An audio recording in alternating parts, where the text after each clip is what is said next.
uma picanha. Será que você vai comer a picanha? No governo Lula?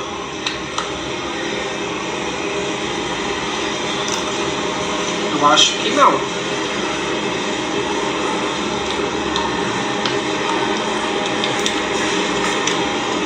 Prontinha.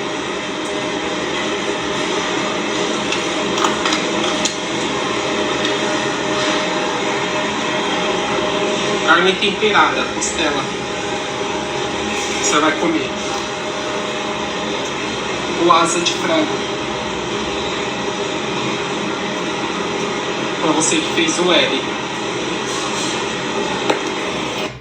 7 de setembro, no ano de 2025, milhares de brasileiros honrados que ama esse país, que ama essa nação, que querem extinguir o comunismo, o socialismo, a corrupção, tudo aquilo que não presta, foram nos principais pontos turísticos e nas principais capitais de todo o Brasil pedirem o ato de anistia geral e o ato de apoio ao ex-presidente Jair Bolsonaro. Do São Paulo, onde havia a maior concentração de milhares de brasileiros ali na Avenida Paulista. Linda, a manifestação foi linda. Gente que não acabava mais ali na Avenida Paulista, todo mundo ali pedindo a liberdade de expressão, pedindo a liberdade contra a censura, pedindo a liberdade do direito de ir e vir, pedindo a liberdade de conseguir a segurança total para os seus bens. E foi linda, maravilhosa, ali na Avenida Paulista.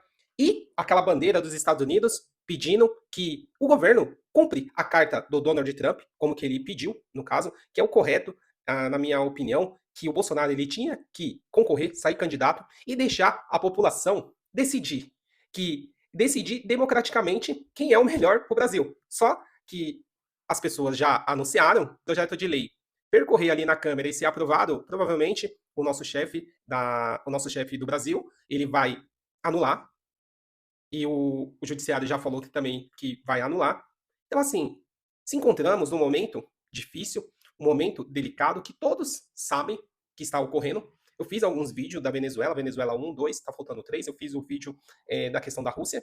E vou fazer mais vídeos assim para a gente bater um papo, para a gente entrar num consenso, para a gente ter um senso crítico e a gente ver qual é a melhor direção para o Brasil e para a população para a gente conseguir fugir da inflação. Porque, gente, é como que eu sempre falo aqui, se você perguntar para qualquer pessoa um pouco mais velha, na época, na década de 90, na questão da hiperinflação, que não tinha, que a moeda era o cruzado, o cruzeiro, que era a moeda não tinha tanto valor, você vai ver como que era horrível aquele período. Que parecia assim. Por quê? Naquele período que os valores das coisas aumentavam diariamente, não ficava muito tempo, as pessoas faziam aquela corrida para o supermercado, como que eu mostrei aí no início do vídeo. Você viu como está o valor da carne, da picanha, né? Uma carne nobre, uma carne boa, assim, que o brasileiro gosta, né?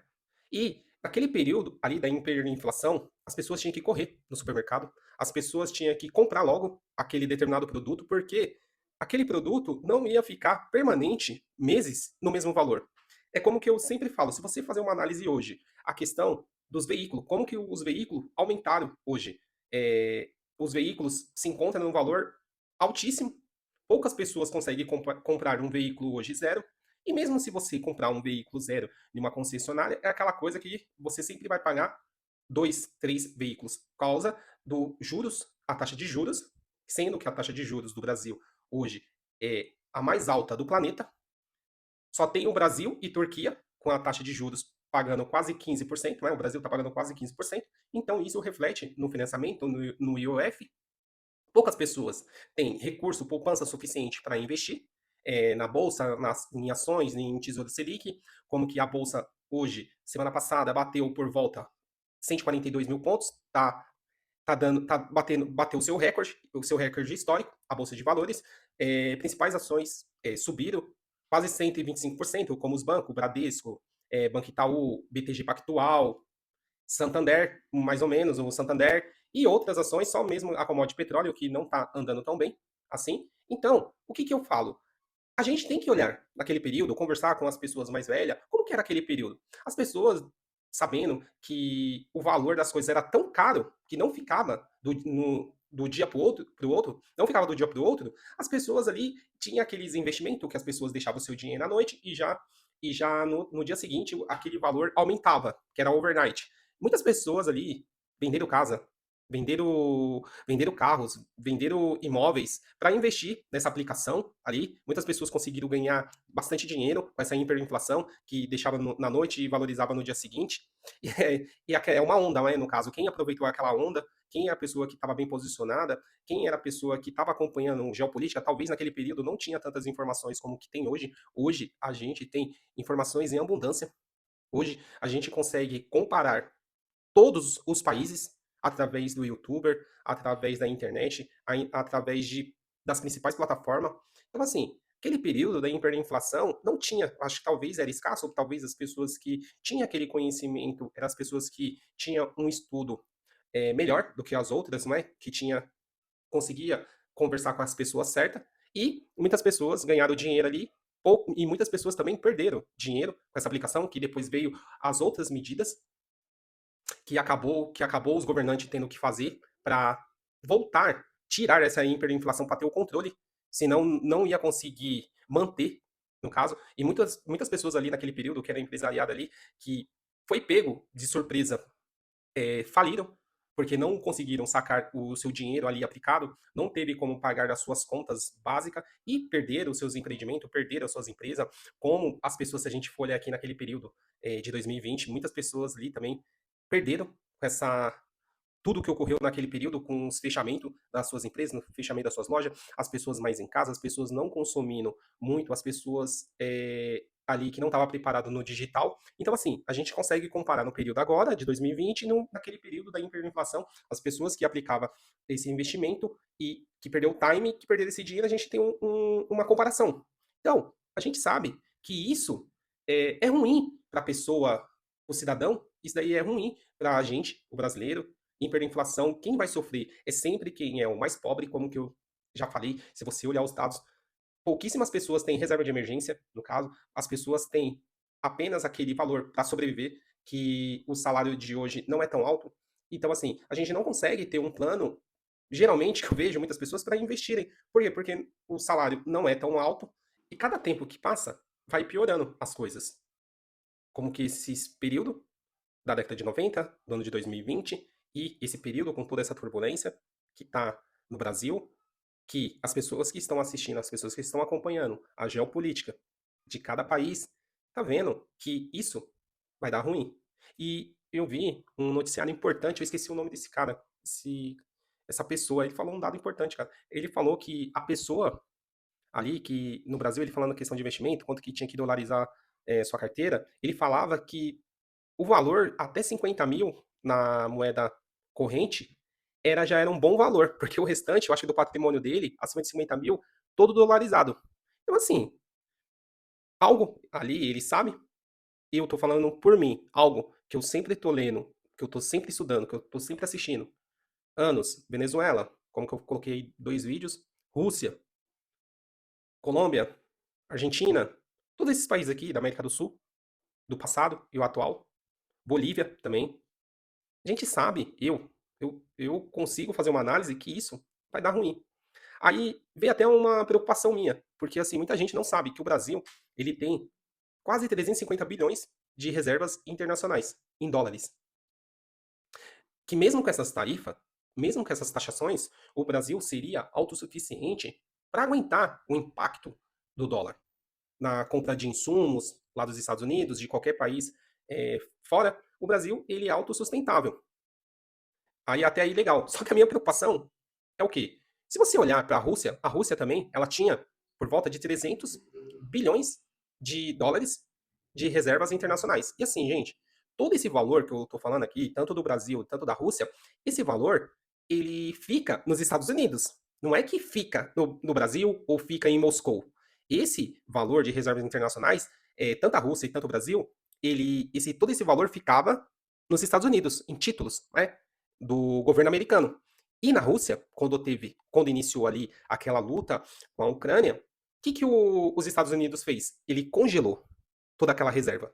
internacionais. Ele congelou aquelas reservas internacionais da Rússia, de Moscou, pegou aquele valor e praticamente financiou a OTAN na luta junto com a Ucrânia. Então pegou aquele valor e colocou na luta. E a gente viu todos os noticiários que o Brasil ele está comprando muito óleo diesel da Rússia. Ele está comprando, ele está negociando, ele está comercializando com um país que está com várias sanções já por causa dessa devida luta com a Ucrânia. Donald Trump, tempos atrás, já falou, se eu não me engano, para o Brasil e para a Índia, que também está comercializando com a Rússia, que vai implantar novas sanções. E a preocupação do Nômade é o quê? Será que essa escalada de sanções ela vai aumentar? Ela vai continuar? Será que vai parar por aqui, só 50%, ou vai aumentar? Será que pode chegar algum momento essas sanções aumentarem com coisa arbitrária que o governante atual fazer até chegar a esse bloqueio das nossas reservas internacionais? Saber qual é a sua opinião, você deixa aqui no comentário. Então, essa é a minha preocupação com essa escalada e ocorrer que ocorreu com a Ucrânia. A gente está vendo o que está acontecendo com a nossa vizinha Venezuela. A gente está vendo ali, os Estados Unidos abateu uma lancha cheio de substâncias ruins, 12 pessoas se foram e cada vez mais está intensificando essa luta contra todos os quartéis ali da América Latina que o Donald Trump rotulou. E o Brasil, ele está numa posição delicada. Como que eu já fiz um vídeo aqui também, a questão da Bolívia. A Bolívia foi diferente. A Bolívia, com seus presidentes que ficaram ali, eles queimaram todas as reservas internacionais. Pegaram aquelas reservas internacionais ali, com o assistencialismo, no caso, eles acabaram com toda a reserva. Por isso que a Bolívia se encontra nesse período ruim ali, delicado, sofrendo com inflação, sofrendo com a sua moeda. E sempre ali, no caso, se você for olhar, o dólar lá está por volta mais ou menos de R$8. Então, assim, a gente tem que comparar esses nossos vizinhos e a pessoa, o cidadão que está acompanhando, que está vendo, o pessoal que está indo para a rua, o pessoal que está querendo um Brasil mais justo, um Brasil mais democrático, não indo para o rumo do comunismo. O cara tá vendo isso e o cara, ele vai ficar preparado. Chegando e você se preparando com todos os equipamentos de segurança para não colidir contra a parede. Esse governo que joga contra, que não quer ver a gente com a liberdade mental, a liberdade financeira, que totalmente joga contra os nossos ideais e joga contra para a gente nunca conseguir vencer de uma forma honesta. Então, Deus abençoe 7 de setembro. Escolha a vida nômade passaporte. E se o seu escritório fosse uma praia na Bahia hoje e amanhã uma cafeteria charmosa nas montanhas de Minas? Viver uma vida nômade não é fugir da realidade, é criar uma nova, onde liberdade, descobertas e propósito caminham juntos.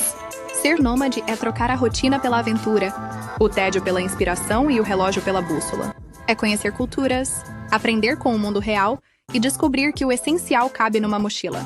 Você trabalha de onde quiser, vive com mais leveza e, o mais importante, coleciona experiências em vez de coisas. Não espere pela hora certa. O mundo está aí, cheio de caminhos para quem tem coragem de mudar. A vida nômade é possível e pode ser sua. Liberte-se, conecte-se.